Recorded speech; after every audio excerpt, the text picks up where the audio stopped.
Well, thank you very much. Thanks to the Fashion Institute of Technology and Shakespeare Books for hosting the event this evening.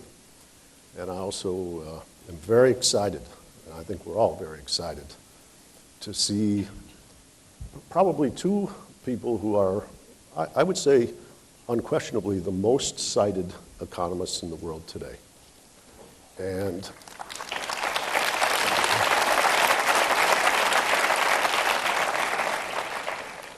they, in addition to being most cited, and as you all know, both are Nobel laureates, I would have to say from the vantage point of the Institute for New Economic Thinking that if I were to nominate two people as being the most courageous economists in the world and the most impactful, these would be my two finalists.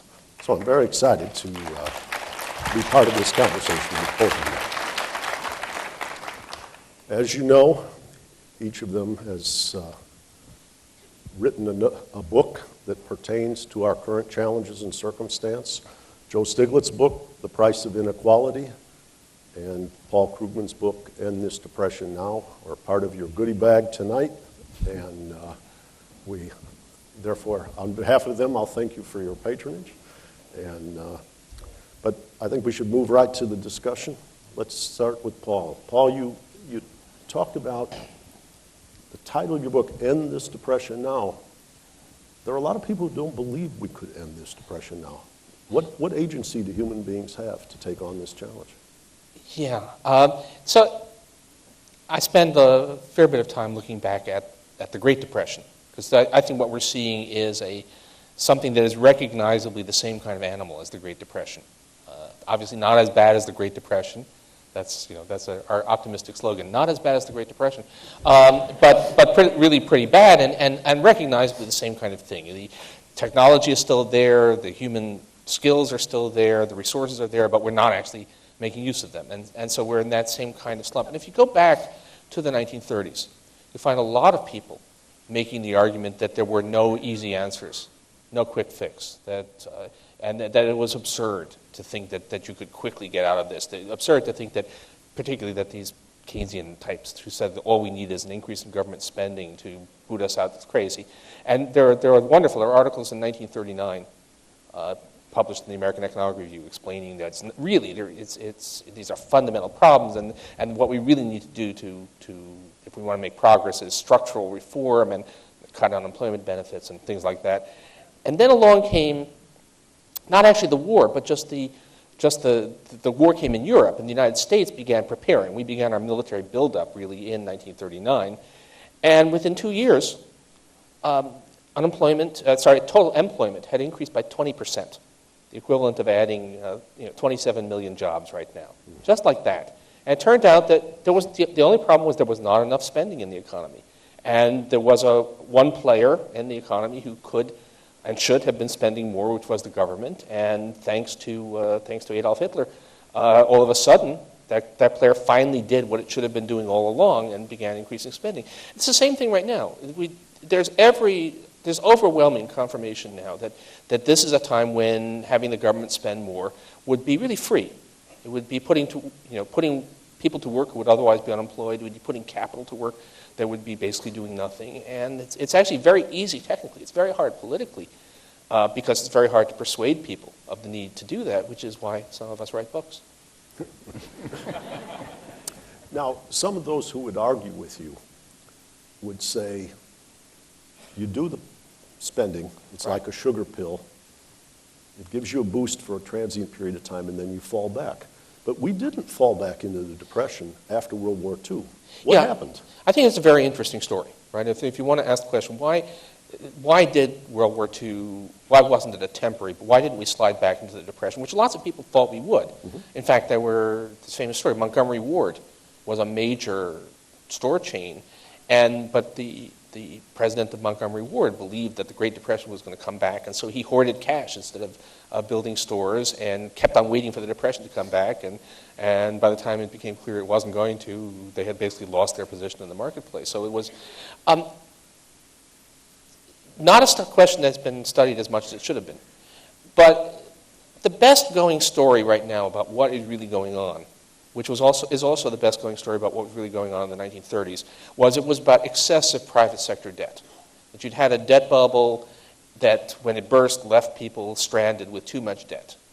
And what happened during World War II was that we had, first of all, a period of very full employment, which made it easy for people to pay down debt. They also couldn't borrow, so they were more or less forced to pay down debt, plus a significant amount of inflation, so that the real value of the debt fell. And so you came into World War II with quite high levels of private debt, of household debt relative to income.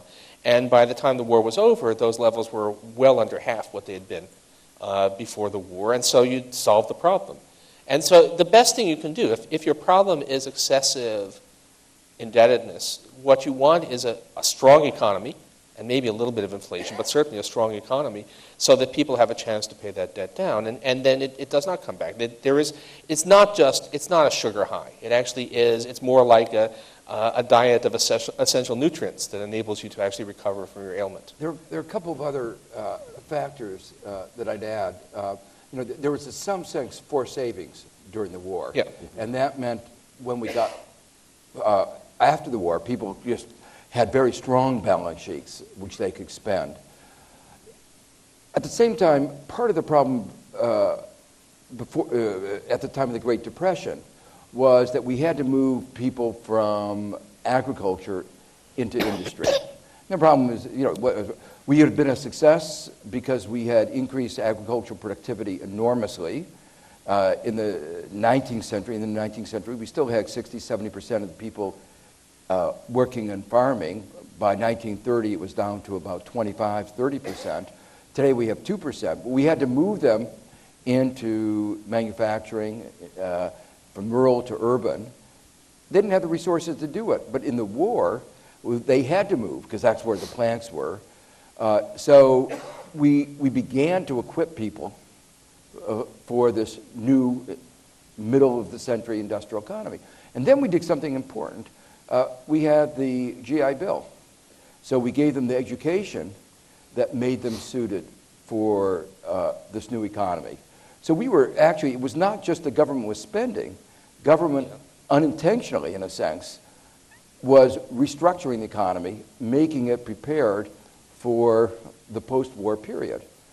Alex Fields also has a really interesting book on the history of this period. And he also pointed out that in the period of the 30s, the government was actually doing a lot of investment in roads. And that increased productivity.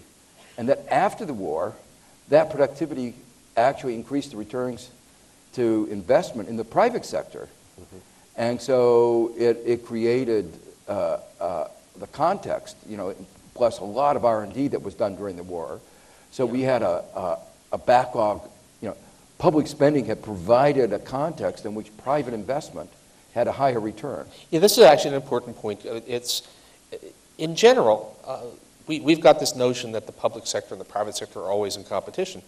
But quite a lot, especially public investment, is complementary to private investment. I mean, there's a lot of things that people will do if they believe that there's an adequate transportation network, if they believe that the power network is adequate, if they believe that they're going to have skilled workers available because they've had good education. And sure, I think I tend to be strip it down to the minimal story, and my minimal story would be just about the debt. But the other stuff is there as well, and of course all of this reinforces just how crazy what we're doing right now is. I mean, we have states and mostly state and local governments canceling infrastructure projects because revenue is depressed, because the economy is depressed, which is exactly the opposite of how we got out of the Great Depression, right? And in fact, I mean, one way we haven't focused on. Europe talks about austerity. We don't talk about it, but we're practicing it. Yeah, we do it. If you actually look at the measures of austerity, we have we're not about that different. 600,000, 700,000 fewer public employees than we did before the crisis, when if we had a normal expansion corresponding to the increase in the labor force,